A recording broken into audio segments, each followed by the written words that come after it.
नमस्कार, हरियाणा न्यूज देख रहे हैं आप और मैं हूं आपके साथ हितेंद्र। कैसा रहा बजट? जी हां, क्योंकि हरियाणा का बजट पेश हो चुका है और इसी बीच हरियाणा न्यूज पर हम आपको दिग्गजों की प्रतिक्रियाएं सुनाने वाले हैं, जिसमें सीएम मनोहर लाल से लेकर के नेता प्रतिपक्ष भूपेंद्र सिंह हुड्डा और तमाम मंत्रियों, बीजेपी विधायक और विपक्ष के विधायकों की भी प्रतिक्रिया शामिल है। एक बार जरा देखिए दिग्गजों की नजर में यह बजट कैसा रहा और विपक्ष सरकार के इस बजट को किस तरह देख रहा है।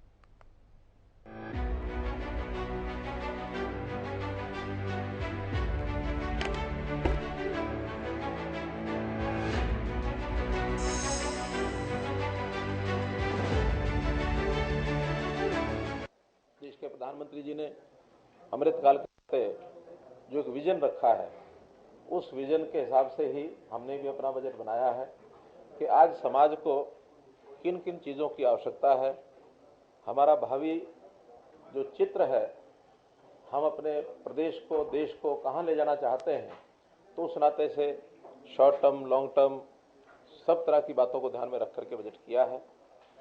इस बजट में 25 साल की जो बाद आने वाला जो समय 2047 15 अगस्त, यानी जब अपने देश की आयु, हम अपने आप को देश मान लें तो हमारी आयु 100 साल की हो जाएगी।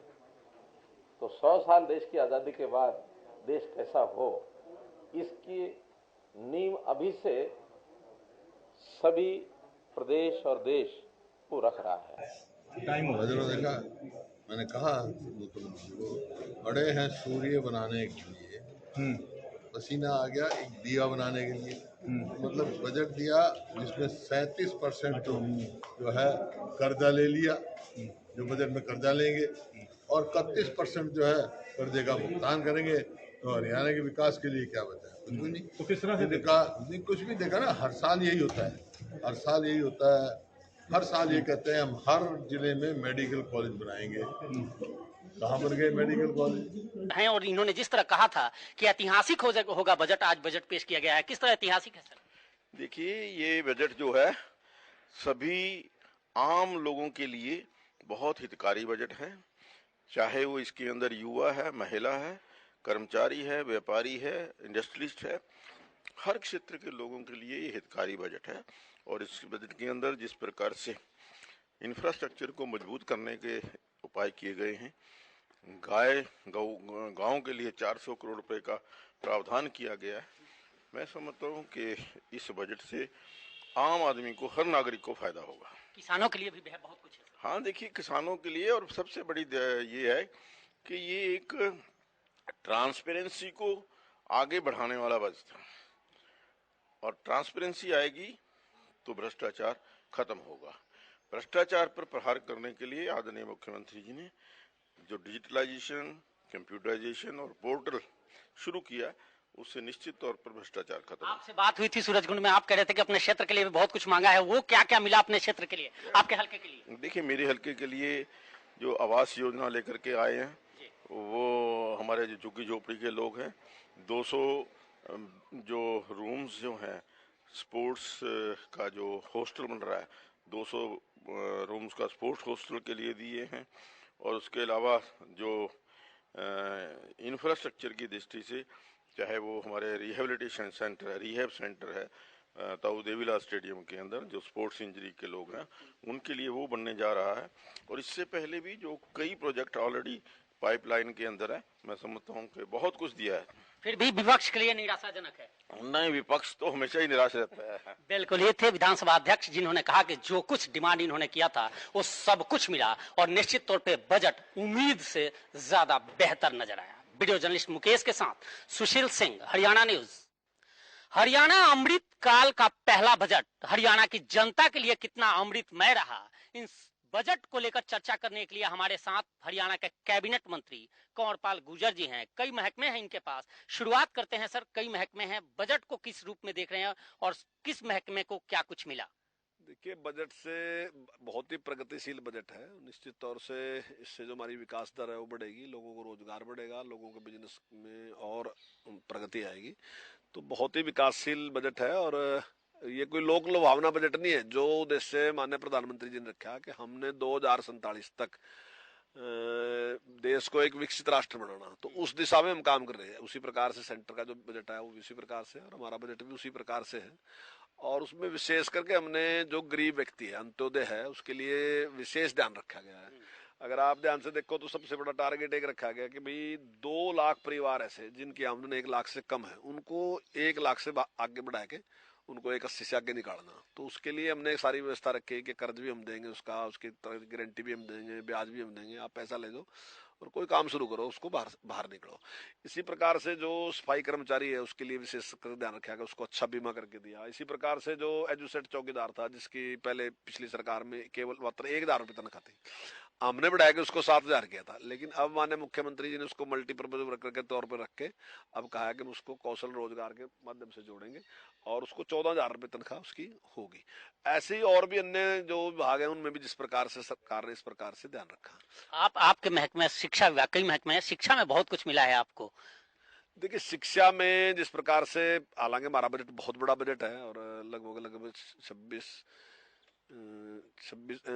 20,000 करोड़, 20,000 से ज्यादा, 20,000 करोड़ का पिछली बार था, अब की बार 650 करोड़ रुपए का और बढ़ के बजट हमें मिला है।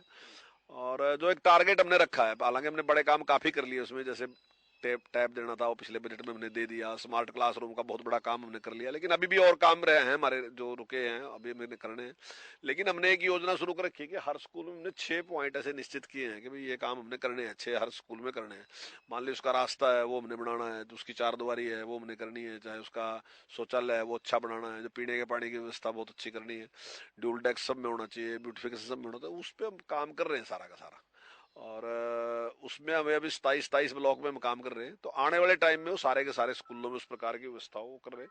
और इसी के साथ जो प्ले स्कूल हैं वो पिछली बार 4,000 हमने पिछली बार खोले, 4,000 अब की बार भी हम खोलेंगे। और एक जो ड्रॉप आउट है, जो लोग पढ़ते नहीं है, उसके लिए विशेष करके सरकार ने जोर दिया कि 14 साल से कम उम्र का बच्चा कोई भी ऐसा नहीं होना चाहिए कि जो स्कूल ना जाए, उसका स्कूल जाना अनिवार्य होना ही होना चाहिए। उसके लिए हम पूरा प्रयासरत रहेंगे।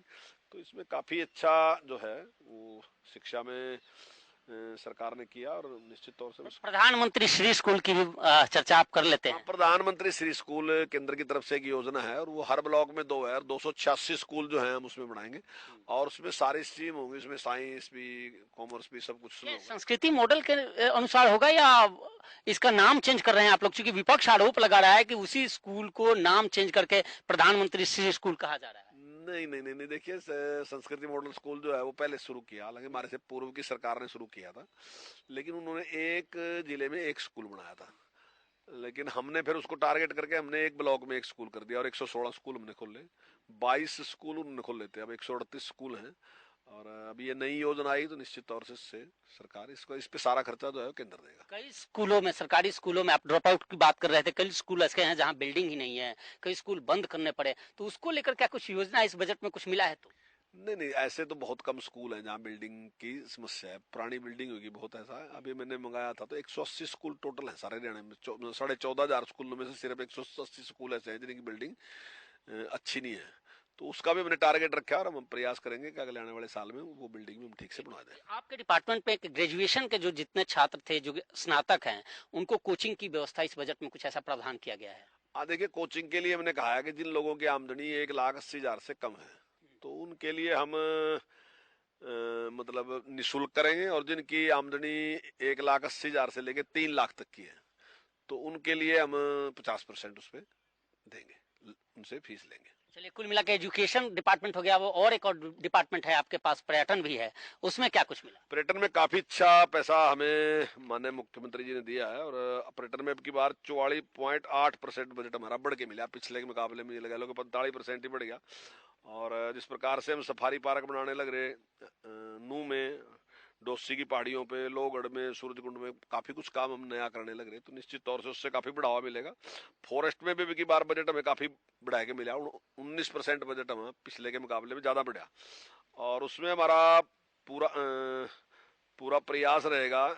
नहीं, मैंने 19 गलत कहा, 29% बजट हमारा बढ़ के मिला, और उसमें माननीय मुख्यमंत्री जी ने कुछ टारगेट हमारे सामने रखे हैं कि हर जिले में एक बनी लगानी है हमने, मतलब 10 एकड़ जमीन में एक जो परंपरागत पेड़ हैं उनको लगा के हम वो लगाएंगे, तो इससे पर्यावरण भी ठीक होगा। और इसी प्रकार से हमने जो शिव धाम है वहाँ पे भी हमने चारों ओर पेड़ लगाने की योजना बनाई, ताकि पंचायत की सहमति से वहाँ पेड़ लगाएंगे ताकि वहाँ भी ग्रीनरी हो। उसके साथ हम उससे भी अगला स्टेप हमारा एक और प्रयास है जिसका अभी जिक्र नहीं है इसमें, हम रेलवे के साथ भी बातचीत कर रहे हैं, MOU साइन कर रहे हैं। अगर रेलवे की और हमारी सहमति बढ़ती है तो हम उसमें भी पेड़ लगाने का काम करेंगे। तो मैं समझता हूँ फॉरेस्ट में काफी अच्छा हमें बजट दिया और निश्चित तौर से सारे काम करेंगे। बिल्कुल, संसदीय कार्य मंत्री भी आप हैं और अमूमन देखा गया कि 1,83,950 करोड़ के बजट में राजस्व घाटा का भी ध्यान रखा गया है कि इस बार की बजट बनाते समय। हाँ, नहीं, हमने अभी तक जो एक टारगेट निश्चित किया हुआ है कि कहाँ तक हम लोन ले सकते हैं, कर्ज ले सकते हैं, हमने आज तक उसका पूरा वो नहीं किया। आज तक हम उससे पीछे रहे, हमने कम कर्ज लिया है। विपक्ष वाले कह रहे हैं कि बुढ़ापा पेंशन 5100 था, करना था 250 रुपए ही बढ़ाए आप लोग। नहीं, देखिए, हमने इतने टाइम में 2750 रुपए करे, हमने 2500 रुपए पिछली बार किए थे और 2500 रुपए से अब बढ़ा के, क्योंकि अब सारे के ध्यान रखते हैं, माननीय मुख्यमंत्री जी ने 2750 करने का काम किया। और बुजुर्गों के लिए जो बसों में भी जो पास था, आने जाने का जो था, वो 65 साल से जो बड़े बुजुर्ग थे उनके लिए 50% छूट थी, उसमें उम्र घटाएंगे, काफी लाभ होगा उससे कि अब 60 साल की उम्र जो है उसको हमने छूट। और इससे संबंधित जानकारी के लिए मैं करेक्ट होना चाहता था आपसे कि उसमें यह भी प्रावधान है कि पहले जो पात्रता था बुढ़ापा पेंशन को लेकर कुछ लिमिट था, उसको भी बढ़ाया गया है, ऐसा कुछ? नहीं, तो 60 ही साल उम्र है, 60 ही है। जो जितनी इनकम हो उस इनकम के दायरे में जो आते थे उस इनकम को लिमिट वो बढ़ाई। वो जो पहले थी 2 लाख थी वो 3 लाख कर दी। 3 लाख कर दी है। तो तमाम ओवरऑल कहें तो एक लाइन में समझें कि यूएसपी क्या है आपके बजट की आज की? देखिए, ये बजट जो है ये किसान हितैषी बजट है, इंडस्ट्री के हितैषी बजट है, ग्रामीण हितैषी बजट है। तो ग्रामीण डेवलपमेंट के लिए अगर आप देखो तो मैं समझता हूँ दुगुना ही बजट कर दिया, लगभग 65% से भी ज्यादा बजट बढ़ा दिया, तो मतलब दुगुना ही कर दिया। कृषि में भी इसी प्रकार से हर प्रकार की चिंता की गई, मतलब खेती प्राकृतिक होनी चाहिए उसकी तरफ भी बढ़ने का प्रयास किया गया है, और आधुनिक और ड्रोन की तरफ भी बढ़ने का प्रयास किया गया। जो हमारे यहाँ सेम है जिसकी वजह से किसान बहुत परेशान है क्योंकि उसमें कुछ भी नहीं होता, उसका भी एक टारगेट रखा गया 25,000 एकड़ जमीन को हमने ठीक करना। यानी कि हर दृष्टि से, चाहे खेती की बात हो चाहे गांव के विकास की बात हो, उस पे सारी पे आरोप आप लोगों पे लगते हैं कि जनता हितैषी तो बात करते हो सर, विपक्ष हितैषी बजट नहीं पेश करते।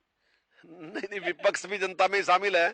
अगर जनता का भला होगा तो सरकार का भी भला होगा, और सरकार के साथ विपक्ष का भला होगा। हम कहीं अलग नहीं है, हम भी जनता के बीच की, जनता के प्रतिनिधि हैं। तो अगर बजट अच्छा होगा और सरकार अच्छा काम करेगी तो सबको इसका फायदा होगा। शुक्रिया सर। निश्चित तौर पर इस बजट को जितने भी लोगों ने देखा है, सराहा है, और कहीं ना कहीं लोक कल्याण के तर्ज पर इस बजट को पेश किया गया है, और इसका ध्येय भी हेड टू टेल तक सारी समस्याएं दूर करना और जनता की भलाई के लिए इस बजट को कहा जा रहा है। वीडियो जर्नलिस्ट मुकेश के साथ सुशील सिंह, हरियाणा न्यूज, चंडीगढ़। पिछले बजट से 11% से भी अधिक है। तो इस तरह से बजट की राशि की बढ़ोतरी या सकल घरेलू उत्पाद की बढ़ोतरी तो ये दिखाती है कि राज्य जो है वो आर्थिक प्रगति के ठीक रास्ते पर है। इसमें दूसरी अच्छी बात जो है जिसका मैं उल्लेख करना चाहूंगा कि 31% से अधिक राशि वो पूंजीगत व्यय के लिए है। बजट के 2 हिस्से होते हैं, एक रेवेन्यू, एक कैपिटल। जो रेवेन्यू हिस्सा होता है वो सामान्यतः तनख्वाहों के लिए, पेंशन के लिए, ऐसे खर्चों के लिए होता है जो विकास के बजाय जो पहले से ढांचा चला हुआ है उस पर खर्च होता है। और जो पूंजीगत बजट हो रहा है वो नए विकास के कामों के लिए खर्च होता है। और इस नाते से पूंजीगत बजट की अच्छी मात्रा किसी अच्छे आर्थिक रास्ते पर बढ़ने की तरफ संकेत करती है। हमारे साथ कृषि मंत्री जेपी दलाल जी हैं। मंत्री जी, आपके महकमे को क्या कुछ बजट से पहले जो उम्मीद लगा रहे थे आप लोग, क्या कुछ मिला? देखिए, हमारे महकमे को बहुत शानदार बढ़ोतरी की गई है और मैं इस बजट से बहुत खुश हूँ। हमारे मुख्यमंत्री जी का मैं धन्यवाद करता हूँ कि किस कृषि पे और सिंचाई पे उन्होंने विशेष ध्यान दिया है, नई नई योजनाएं लेके आए हैं। और सबसे ज़्यादा अच्छा काम किया है कि गौ सेवा का आयोग जो है, जिसका बजट 40 करोड़ था, उसको 10 गुना करके 400 करोड़ कर दिया गया है। प्राकृतिक खेती और धान की खेती को लेकर भी प्रावधान, प्राकृतिक खेती के लिए प्रावधान किया गया है, DSR धान की खेती के लिए प्रावधान किया है, और खासकर बाजरे के लिए भी है नई योजना आएगी। तो हमारा जो जो मुद्दे हमने रखे थे उसका प्रावधान किया गया। विपक्ष कहता है कि महंगाई को लेकर और बेरोजगारी को लेकर कुछ खास नहीं किया गया। विपक्ष को ऐसा है, कल हमारे भाषण दे रहे थे जो हमारे मुख्यमंत्री, कल उन्होंने जो धन्यवाद प्रस्ताव में बताया था कि 2014 से पहले 10 साल में कितनी महंगाई बढ़ी थी और अब कितनी महंगाई बढ़ी है। उस वक्त की महंगाई बढ़ने से तो ये आधी महंगाई बढ़ी है। एक सवाल मैं जानना चाहूंगा, क्योंकि टोटल बजट की अगर यूएसपी कहें बीजेपी की तरफ से, तो यूएसपी क्या है?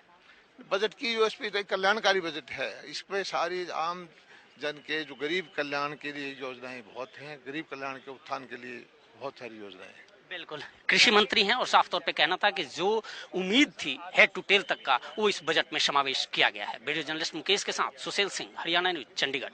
क्या रिएक्शन क्या? मैं मानता हूं कि इससे बढ़िया बजट नहीं हो सकता। जो प्रदेश के मुख्यमंत्री जी ने जो बजट पेश किया है, ये आम व्यक्ति के लिए हर क्षेत्र में जो बजट दिया है, ये सबसे सुंदर बजट है। आम लोगों का बजट है, किसान, मजदूर, व्यापारी, कर्मचारी, हर महकमे से। क्या रिएक्शन क्या? मैं मानता हूं कि इससे बढ़िया बजट नहीं हो सकता। जो प्रदेश के मुख्यमंत्री जी ने जो बजट पेश किया है, ये आम व्यक्ति के लिए हर क्षेत्र में जो बजट दिया है, ये सबसे सुंदर बजट है। आम लोगों का बजट है, किसान, मजदूर, व्यापारी, कर्मचारी, हर महकमे से। हमारे साथ बिजली मंत्री रंजीत चौटाला जी हैं। सर, बजट किस रूप में देख रहे हैं आप? आपके विभाग को भी बहुत कुछ मिला है जी के पहली बार ऐसा है कि जिसमें कोई नए टैक्सेस नहीं लगे और पहले साल से जो पिछले साल था उससे हमारा 11.6% बढ़ के आया है। आप ये समझिए कि कोई 1,83,000 कुछ का वो है। और इसके अलावा हमारा पर कैपिटा इनकम जो है वो इसमें दर्शाया गया है वो 2,96,000 है। मतलब आप 2,96,700 करोड़ के पर कैपिटा है। वो पर कैपिटा इनकम जो है वो बहुत बढ़िया है। और इसके अलावा 10,000 एकड़ में एक अरावली पार्क, जो अरावली सवारी पार्क बनाया जा रहा है, उसके लिए चयनित कर लिया गया। सेंट्रल गवर्नमेंट एडेड प्रोजेक्ट होगा, जिसके लिए जो 2023-24 में शुरू होगा। हरियाणा विधानसभा के लिए 50 करोड़ रुपए अलग अलॉट करा गया है, जो हमारा 23-24 में काम शुरू हो जाएगा। तो आपके डिपार्टमेंट को भी नए थर्मल पावर की भी बात की गई है लगाने की? हमारा तो जो यहाँ का है पानीपत का, इसका यमुनानगर का, उसके लिए पैसा अलॉट हो गया, वो नया बनाने जा रहे हैं। हमें बिजली डिपार्टमेंट को टोटल 7,582 करोड़ रुपया दिया गया है, जिसमें नए प्रोजेक्ट सारे हमारे सब स्टेशन भी डेवलप होंगे, वो सारा कुछ होना है। जो ओवरऑल बजट की बात करें, हेड टू टेल तक की बात की गई है, तो सबसे बेहतरीन किस महकमे को दिया गया है और सबसे ज्यादा क्या कुछ उम्मीद की? सभी में दिया गया है। देखिए, सोशल वेलफेयर पे बहुत पैसा दिया गया है, एजुकेशन और स्पोर्ट्स के लिए बहुत पैसा दिया गया है। इसके अलावा पेंशन में 13,000 करोड़ रुपया दिया गया है। हर एक का अलग अलग है। जैसा जो है, जैसे इसमें सोशल वेलफेयर का है, उसमें 12,571 रुपया है। पावर के लिए 8,274 है। हेल्थ के लिए 9,647 है। सो अलग अलग सबके दिए गए हैं। बिल्कुल, ये पावर मिनिस्टर रंजीत चौटाला थे, जिनका कहना था कि ओवरऑल जो उम्मीदों पर यह बजट खरा उतर रहा है। और वीडियो जर्नलिस्ट मुकेश के साथ सुशील सिंह, हरियाणा न्यूज, चंडीगढ़। हमारे साथ जींद से विधायक हैं कृष्ण मीठा जी। बजट के बाद क्या किस रूप में देख रहे हैं इस पूरे बजट को? सर, देखिए, पूरा बजट मैं तो ये कहूँगा कि हर वर्ग को ध्यान में रखते हुए दिया गया है। और जींद में भी इन्होंने फायर स्टेशन वगैरह देने का काम किया और भी अन्य स्कीमें माननीय मुख्यमंत्री जी ने देने का काम किया है। जो थोड़ी बहुत पीपी पोर्टल पर त्रुट रहेगी तो उन्हें भी ठीक करने के लिए कहा गया है। और भी कुछ ये कह सकते हो बड़ा अच्छा बजट है और हर वर्ग को ध्यान रखते हुए आप ये कहिए कि हर जगह को उन्होंने पूरा ध्यान रखा है। जो मेडिकल कॉलेज बनाए हैं उनके लिए भी और नए मेडिकल कॉलेज बनाने का भी उसमें विवरण दिया गया है। तो इस प्रकार से ये कहूँगा, चाहे वो शिक्षा है, चाहे वो स्वास्थ्य है, चाहे वो टेक्नोलॉजी है, हर एक चीज़ को लेके माननीय मुख्यमंत्री जी ने और वित्त मंत्री के रूप में बड़ा अच्छा बजट देने का। अमृतकाल का पहला बजट कहा जा रहा था कि ऐतिहासिक होगा।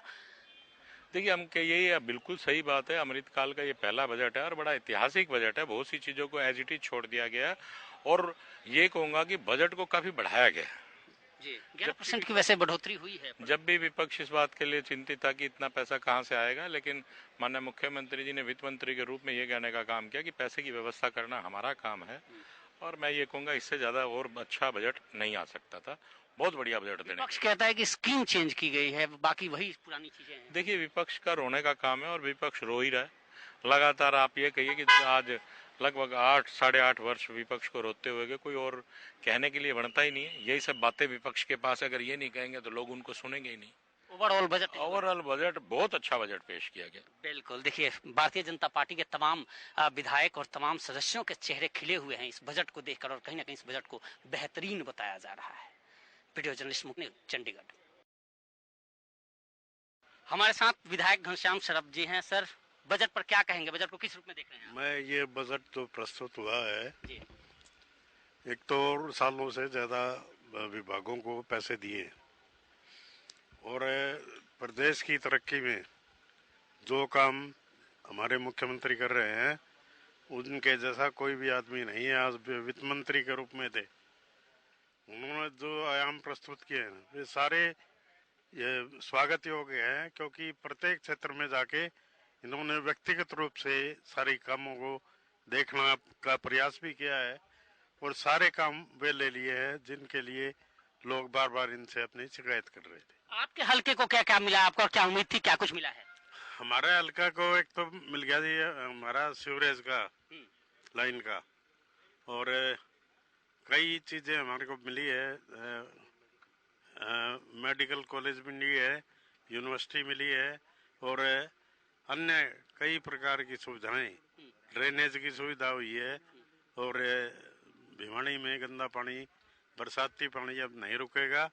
इसके लिए सारे प्रयास माननीय मुख्यमंत्री जी अनेक वर्षों से कर रहे हैं। पूरे बजट का यूएसपी अगर कहें तो पूरे बजट का यूएसपी क्या है आपकी नजरों में? मेरी नजरों में है कि ये सबका कर्मचारी हो, चाहे व्यापारी हो, चाहे छोटा दुकानदार हो, चाहे रेडी रिक्शा वाला हो, सबके लिए इस बजट में प्रावधान किया गया है और उन सबको कुछ न कुछ इस बजट से प्राप्ति हो, इसके लिए माननीय मुख्यमंत्री जी का, हमारे वित्त मंत्री जी का विशेष आग्रह रहा और सारी योजनाएं मुख्यमंत्री जी लागू करके और सबको इस महत्वपूर्ण हुआ है, इसके लिए अपनी जानकारी दे रहे हैं लोग। आप सबका भी मैं बहुत धन्यवाद करता हूँ। शुक्रिया। देखिए भारतीय जनता पार्टी के तमाम विधायकों के चेहरे पे कहीं ना कहीं खुशी है इस बजट को लेकर। वीडियो जर्नलिस्ट मुकेश के साथ सुशील सिंह, हरियाणा न्यूज, चंडीगढ़।